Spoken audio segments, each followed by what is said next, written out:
Bom, boa noite, meus amigos, boa noite a todos. Hoje, 9 de fevereiro de 2022, quarta-feira, 19h30, estamos aqui com o nosso Caras na Ilha. Boa noite, Júlio, boa noite, Marcelo. E aí a gente tem aí bastante conversa hoje, semana está prometendo, né? Aliás, semana passou aí voando com os assuntos diversos que tivemos. Mas e aí, Marcelo, tudo bem? Tudo correto? Tudo paz? Júlio? Boa noite, Ian, tudo bem? Estamos aí trazendo bastante novidade aí no vídeo de hoje. Boa noite, Júlio. Boa noite a quem nos vê e quem nos ouve aí. Boa noite, Marcelo. Boa noite, Jean. Boa noite a todos. Eu queria começar o programa hoje, Jean, antes da gente entrar nos nossos temas, só tranquilizando a nossa produtora, a Bia, que ela estava preocupada que a minha estante aqui atrás caísse durante a live, né? Essa aqui não cai, não é cenográfica, tá? Exatamente. Bom, Marcelo, conta um pouquinho para a gente do Porto de Santos, como é que eu vou te falar? Opa, desculpa, errei aqui, perdão, falha nossa, né? Mas o Porto de Santos, ele tem a sua importância econômica, né, muito grande para o Brasil, não só para a Baixada Santista.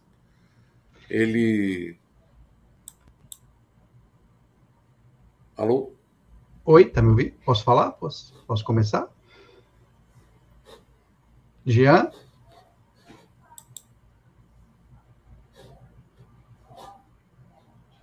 Jean, tá nos ouvindo?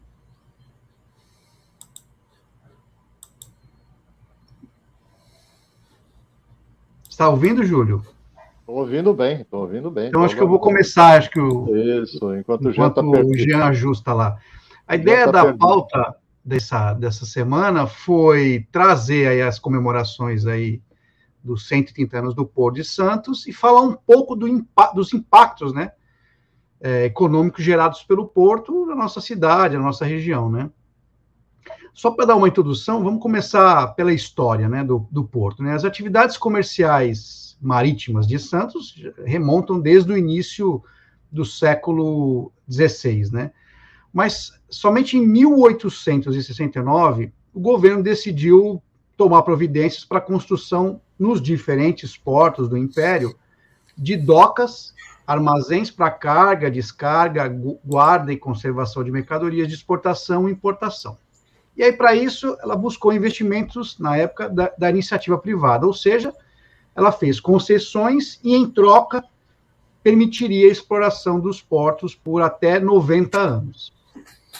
A licitação do Porto de Santos só saiu em 1886, e a vencedora foi a firma Gaffré, Guinle e Companhia, que construiu e inaugurou em 1892 os primeiros 260 metros de cais, e constituindo nesse mesmo ano a Companhia Docas de Santos, que além da construção e operação do porto, tinha como objetivos o comércio em geral e os serviços de comissaria, agência de navegação e transporte terrestres, e operou até 1980, quando então aí devolveu a concessão para o poder público. Hoje, o Porto de Santos é o maior complexo portuário da América Latina. Então, atracaram no último ano, agora em 2021, um total de 4.856 embarcações. E o total de cargas escoadas pelo porto foi de 147 milhões de toneladas, sendo 44 milhões de importação e 103 milhões de exportação. Foram movimentados 4,8 milhões de containers, sendo que a capacidade atual é estimada em 5,3 milhões de containers. E a participação do porto no PIB do Brasil hoje gira em torno de 25%. A margem esquerda do porto, né, a margem esquerda está no Guarujá, e ela movimentou cerca de 40% desse volume de cargas de 2021. E gerou pouco mais de 138 milhões de reais de ISS, que para o Guarujá representa 66% de todo o ISS arrecadado pelo município. Então, assim, do ponto de vista da economia, são números, né, relevantes. Não é à toa que a gente só ouve falar da necessidade de novas expansões, em aumentar a produtividade, em gerar mais empregos. Aliás, atualmente está ocorrendo uma consulta pública sobre a desestatização do Porto de Santos.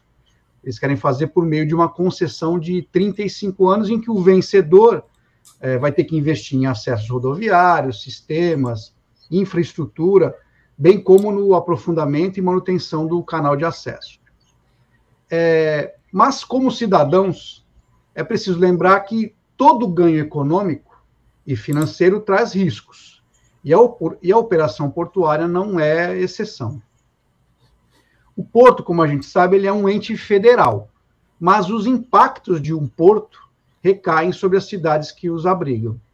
Assim, é sempre desejável, né, que haja uma gestão integrada entre o porto e a cidade, porque as relações porto-cidade são inevitavelmente marcadas pelo conflito, por recursos terrestres limitados e pelos impactos negativos das operações, como poluição, congestionamentos, degradação das vias públicas, e, em alguns casos, até problemas relacionados à segurança pública.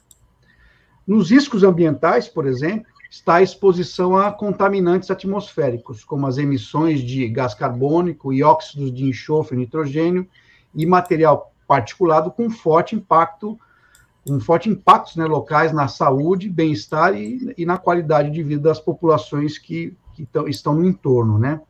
Sem mencionar o risco de acidentes ambientais com produtos perigosos que são movimentados pelos terminais. A gente precisa lembrar do incêndio e vazamento de gás que ocorreu na Local Frio, né? Foi provocado pela ruptura de um contêiner de Porto Perigoso, que atingiu moradores de 4 municípios, levou ao fechamento do Porto de Santos e interrompeu até o trânsito da balsa. E, por fim, uma questão sempre utilizada na defesa da expansão das operações portuárias é a geração de empregos. No final, a gente vai colocar um videozinho para ilustrar um pouco do que a gente vai falar agora na sequência, né? A gente tem observado que a globalização e a containerização, somadas ao avanço da tecnologia, vem provocando, na verdade, o declínio de empregos para trabalhadores portuários, como também de muitas indústrias ligadas direta ou indiretamente ao comércio exterior.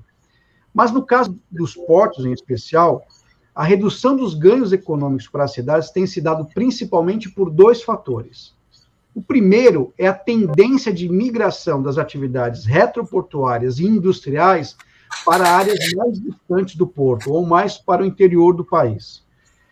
E a administração e suas atividades estratégicas para grandes centros, concentrando somente atividades mais operacionais ou menos nobres, relacionadas à carga e descarga nos terminais molhados.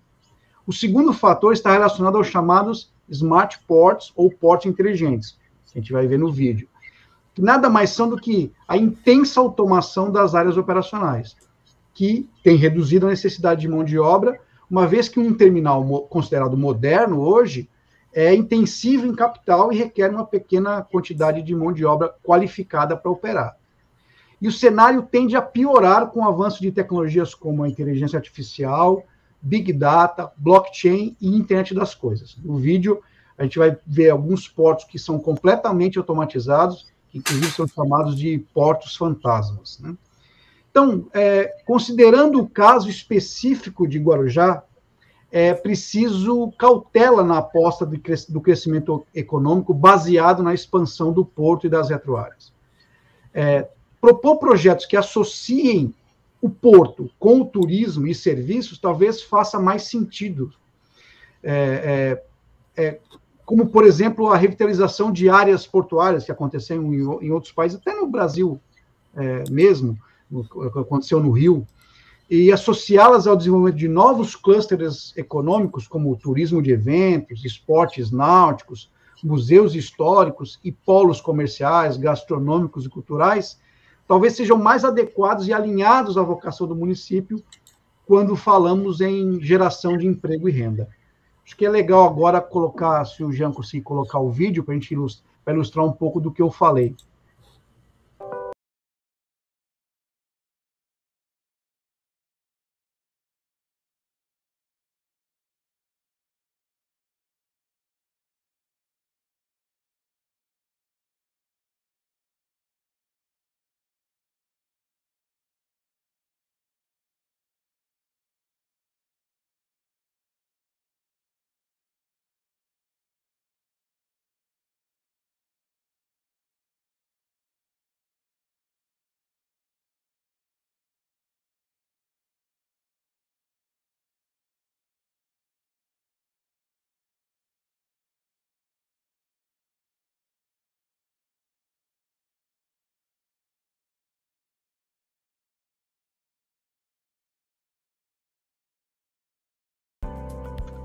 O terminal da MSC que eu visitei lá em, em Antuérpia era já completamente automatizado, como esse aí que o Marcelo acabou de apresentar para a gente. Então, a tendência realmente é o mínimo de mão de obra, ainda mais no Brasil, que tem esse problema do OGMO, tem problemas de sindicatos, né? Os investidores tendem realmente a mecanizar toda a operação portuária. Eu me lembro quando eu fui visitar o terminal lá da MSC, nem porteiro tinha, você mandava pelo telefone a sua foto, por reconhecimento facial, abrir a porta lá para você entrar, quer dizer, nem porteiro tinha. Não tinha motorista de caminhão, não tinha motorista de porteiro, não, porteiro não, dos portos, né? Os portainer mesmo. Portainer, dos stackers, então não tem, era tudo automatizado, tudo automatizado. Então, eu tive a oportunidade de fazer um curso de gestão portuária no Porto de Rotterdam. E aí eu tive também a oportunidade de visitar os portos, os terminais de container lá. Esse do vídeo é chinês. Esse é um chinês. Mas o que você falou, lá ainda, obviamente, tem um motorista, tem um caminhão que traz o container até o terminal, mas não tem ninguém que recepciona ele passa por um pórtico com vários sistemas de reconhecimento do motorista, da carga e do caminhão, tudo automático, né? Ele praticamente encosta lá no local, vem o robô, pega a carga, leva para o pátio, e no momento adequado, esse mesmo robô pega do pátio e leva para o veículo automático que leva para o costado do navio, e aí o portainer, o STS. Isso, aí carrega o navio. Ship to Shore Crane. Então, em resumo, assim, então, o resumo do que eu estava falando é isso, assim, talvez apostar as fichas, eu vi alguns projetos aí da prefeitura, talvez apostar as fichas no crescimento econômico do município, baseado e geração de empregos, baseado no crescimento do porto, talvez não seja, olhando para o futuro, talvez não seja, eu não apostaria todas as fichas nessa alternativa, né?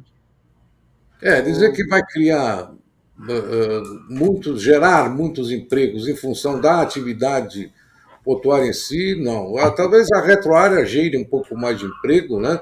Porque ela é menos automatizada, mas a área portuária em si, a tendência é cada vez menos mão de obra. E uma mão de obra que vai ser extremamente especializada, não vai ser uma mão de obra comum, né? É isso aí. Esses operadores de empilhadeira, essa turma toda aí, com certeza tem os seus dias contados nos seus empregos, né? Os seus anos contados, né? É um tipo de uma... Quer dizer, vai ter o operador de stacker, um operador de empilhadeira na retroárea, mas na área portuária em si, o futuro, e não é um futuro muito longo, não. Então, realmente você tem razão, apostar em que vai haver uma grande demanda de mão de obra em função da expansão portuária, precisamos tomar cuidado. Realmente precisamos olhar de novo para aquilo que a gente sempre batemos na tecla aqui, Júlio, que é a salvação da lavoura do Guarujá, chama-se turismo. Tá? E o turismo tem que estar ligado à atividade portuária e outras coisas mais. Tá bom? Eu queria só fazer uma colocação de leigo nesse assunto. Vocês são especialistas, vocês já visitaram outros portos. Eu continuo achando bastante complicado o diálogo poder público municipal e autoridade portuária. Eu não vejo... Eu sei que não é função do porto, não é função das operadoras de contêineres, dos pátios, fazerem política social. Mas eu não vejo uma contrapartida, além desse ISS obrigatório que você falou, essa porcentagem que eu não conhecia, 60 e poucos % do ISS, né? É muito pouco, eu acho muito pouco, pelo transtorno que causa na cidade. E eu não vejo um hospital doado, por exemplo, pelos pátios de container, eu não vejo uma escola, até para a formação dessa mão de obra qualificada que o Jean estava falando, uma reserva de mercado para a nossa população. Guarujá tem problemas sociais infinitamente maiores que Roterdã, isso é óbvio, né? Mas eu não vejo esse investimento social por parte do Porto. Eu acho que falta esse diálogo. Não sei como resolver isso, um ente municipal conversar com um ente federal nesse sentido, mas eu acho que ficaria, na pior das hipóteses, muito simpático, sabe? Uma contrapartida social para o Guarujá, que é uma cidade que precisa tanto, por parte das empresas aqui da nossa margem esquerda. Perfeito, Júlio. Hoje a gente já vê uma desconexão dos portos em geral, não estamos falando só do Porto Santos, mas dos portos em geral, com as cidades que os abrigam, né? E eu diria que é mais, assim, e a tendência com a tecnologia, essa desconexão ser ainda maior. E, assim, eu vejo muito que a participação do município que abriga o porto tem que ser muito maior do que receber contrapartida. Na minha opinião, ele tem que sentar à mesa, ele tem que participar da gestão portuária, até porque, como eu disse em algum momento da minha fala, ela acaba ficando com todo o ônus, né? Com todo o ônus que o porto gera, fica para o município. Então, assim, mais do que ter contrapartidas financeiras, que é preciso, com certeza, né? Ele tem que se integrar de alguma forma à sociedade, e talvez essa participação seja uma das formas. Eu acho que o município tem que participar da gestão do Porto de Santos. Então, ele tem que ter espaço, né, na mesa, poder sentar à mesa e participar das decisões operacionais, das decisões de crescimento e avaliar os impactos desses investimentos no município.